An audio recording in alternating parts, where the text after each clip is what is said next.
नोरमा group, जो सोचता है वो करता है। आपके अपने सपनों का आशियाना। नीतीश कुमार की दिल्ली यात्रा को लेकर के कई तरह के सवाल खड़े किए जा रहे हैं। हालांकि उनकी पार्टी की तरफ से और उनके सूत्रों द्वारा बताया जा रहा है कि ये उनकी निजी यात्रा है और किसी खास कार्यक्रम के सिलसिले में वो दिल्ली गए हैं। उनके साथ उनके परिवार के और भी सदस्य हैं। लेकिन इन सब के बाद आप जानते हैं कि राजनीतिक व्यक्ति के लिए कोई भी बात व्यक्तिगत नहीं होती है। हालांकि हम दिल्ली से जुड़ी हुई बात करने नहीं आए हैं।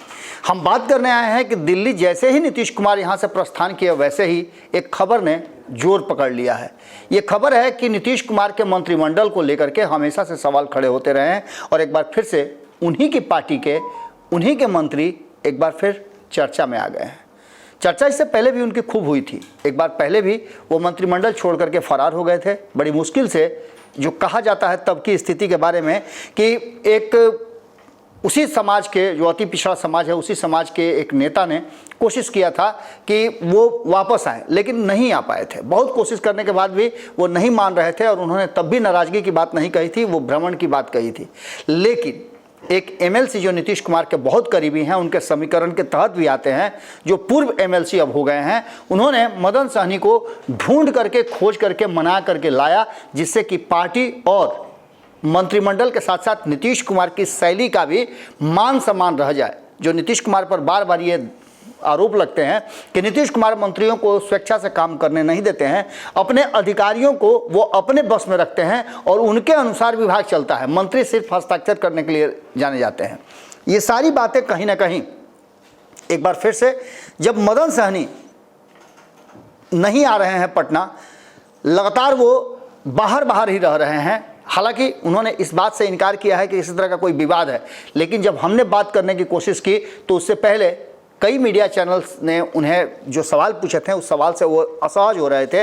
इस कारण से उन्होंने इनकार कर दिया। उन्होंने सिर्फ एक छोटी सी बात कही और कहा कि मैं बात करूंगा, इस पर मैं बात करूंगा। लेकिन इसके साथ साथ उनके और भी इर्द गिर्द और करीबियों को अगर देखा जाए तो एक बात साफ साफ नजर आ रही है कि कहीं ना कहीं जिस तरह से मदन सहनी इस बार नाराज चल रहे हैं और कहा जा रहा है कि उनके विभाग के एसीएस उन्हें उनके पास तक फाइल नहीं पहुंचने देते हैं, सारा फैसला बाहर हो जाता है और जिस विभाग में वो है वो विभाग बड़ा ही महत्वपूर्ण है।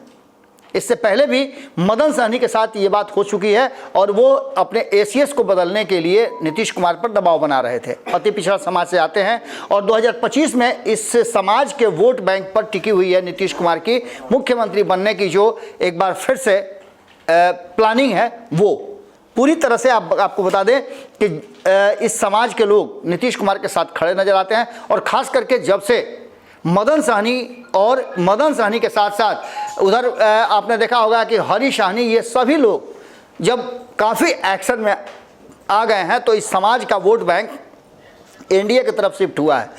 ये बातें 2024 के चुनाव में भी देखने को मिली, क्योंकि आपने देखा मुजफ्फरपुर में क्या हुआ और बिहार के अन्य 40 लोकसभा सीटों पर भी सहनी समाज ने वोट किया। ऐसी स्थिति में आपको बता दें कि जब सवाल उनसे पूछे जा रहे हैं तो उन सवालों का जवाब उनके पास नहीं है। नीतीश कुमार के दिल्ली जाते ही एक बार फिर से मदन सहनी खूब चर्चा में आ गए हैं और उन्होंने इसका कई तरह का जवाब दिया है। मदन सहनी का कहना यह है कि वो चुनाव के तैयारी में लगे हुए हैं। अब आज से 1 साल के अंदर में ही चुनाव होना है, इसलिए वो क्षेत्र में जनता के साथ समय बिता रहे हैं और चुनाव की तैयारी में लगे हुए हैं। तो दूसरी तरफ उन्होंने कहा कि उनके पटना में नहीं रहने का कारण और भी कुछ है। पटना में नहीं थे, इसका मतलब था कि वो झारखंड में उन्हें जिम्मेवारी मिली थी और वहाँ वो चुनाव प्रचार में समय दे रहे थे अपना। इसके अलावे अब जबकि मदन सहनी के एक बार फिर से नाराजगी की बात सामने आई है तो कई राज खुलने लगे हैं। आपको बता दें कि नीतीश कुमार को लेकर पहले भी ये सवाल खड़े होते रहे कि नीतीश कुमार मंत्रियों को उनका काम करने नहीं देते हैं। सबसे पहला इस क्षेत्र में अगर किसी ने विरोध किया था तो भारतीय जनता पार्टी के कई नेता हैं जिन्होंने इस बात को लेकर के आरोप लगाए थे और नीतीश कुमार के बारे में कहा था। सुधाकर सिंह से लेकर के एक लंबी फहरिस्त है जो ये बात कहते हैं कि नीतीश कुमार उन्हें काम करने नहीं देते हैं। यहाँ तक कि तेजस्वी यादव जो उप मुख्यमंत्री थे वो भी इस बात को भले ही कहे नहीं, लेकिन उनके विभाग में नीतीश कुमार का हस्तक्षेप इस बात की तरफ इशारा कर रहा है कि अधिकारियों पर नीतीश कुमार को ज़्यादा भरोसा है बनस्पत मंत्रियों के।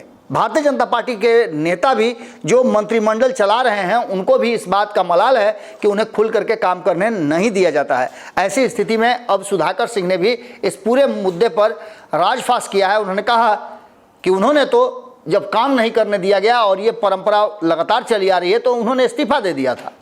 इसके अलावे और कई लोगों ने इस बात पर खुलासा किया है लगातार अब मदन सहनी के साथ, और मदन सहनी जो बात नहीं कह रहे हैं और जिसका अंदेशा व्यक्त किया जा रहा है, जिसके कयास लगाए जा रहे हैं, उस पर नीतीश कुमार को घेरने की पूरी तैयारी शुरू हो चुकी है।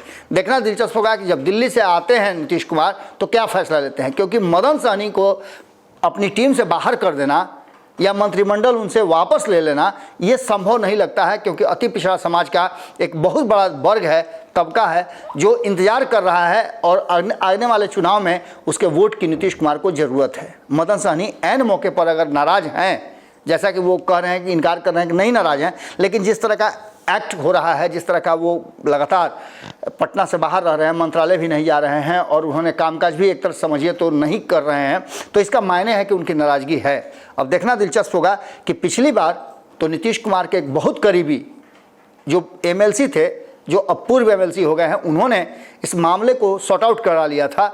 इस बार कौन कराएगा? क्या मदन सहनी मानेंगे या फिर इसके पीछे भी कोई रणनीति है? कहा तो ये जा रहा है कि आने वाले समय में नीतीश कुमार अगर दाएं बाएं करते हैं, जो कह रहे हैं कि अब नहीं करेंगे, उससे पहले कहीं ना कहीं सेंधमारी करने की और नीतीश कुमार से नाराज लोगों की एक बड़ी टुकड़ी को एकत्र करने की कवायद शुरू हो चुकी है। क्या होने वाला है ये तो आने वाला वक्त बताएगा, इंतजार कीजिए। हमारी नज़र बिहार की हर छोटी बड़ी खबर पर बनी हुई है, आपकी नज़र भारत लाइव पर होनी चाहिए। बहुत बहुत धन्यवाद।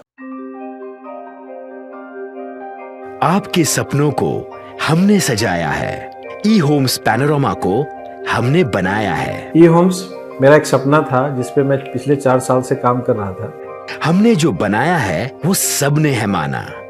ई होम्स पैनोरमा में हो आपका भी आशियाना। और फाइनली हमने 2021 में इस प्रोजेक्ट को लॉन्च किया। बहुत लोग अप्रिशिएट कर रहे हैं कि पूर्णिया जैसे शहर में, बिहार के, एक तो बिहार की बात करें उसमें भी पूर्णिया जैसे छोटे जगह में इस तरह का लाइफस्टाइल देना, ये सुन के हम लोगों को बहुत अच्छा लगता है।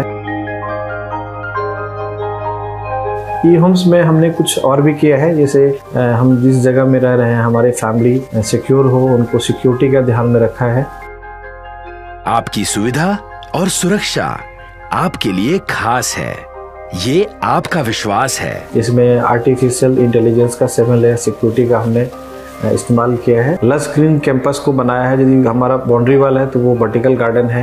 ये जितनी भी फैसिलिटी होता है एक इंटरनेशनल टाउनशिप में, ई होम्स है, ये हम लोग विश्वास नहीं कर पा रहे हैं। जो भी हमारे मित्र दोस्त या जो भी हमारे बाहर के बाहर आते हैं तो हम लोगों को बहुत अच्छा सुनने को मिलता है और बहुत अच्छा क्रेडिट मिल रहा है। वो सारा हमने सिर्फ एक बिल्डिंग नहीं बनाया, हमें एक बहुत अच्छा लाइफस्टाइल दिया ई होम्स में, और मेरा एक सपना था जिसको मैं आज फुलफिल होते हुए देख पा रहा हूँ। ये आपका आवास है। ई होम्स पैनोरमा में अब आपका निवास है। E homes panorama, luxurious lifestyle redefined. Panorama group, जो सोचता है वो करता है।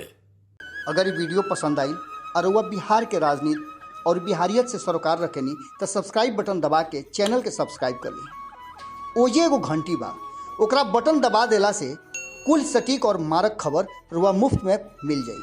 अगर रुआ पत्रकारिता के हमनी के नया प्रयोग में सहयोग कर चाहतानी तो ज्वाइन बटन दबा दी। पेटीएम नंबर नोट कर ली 9386 816 700। धन्यवाद।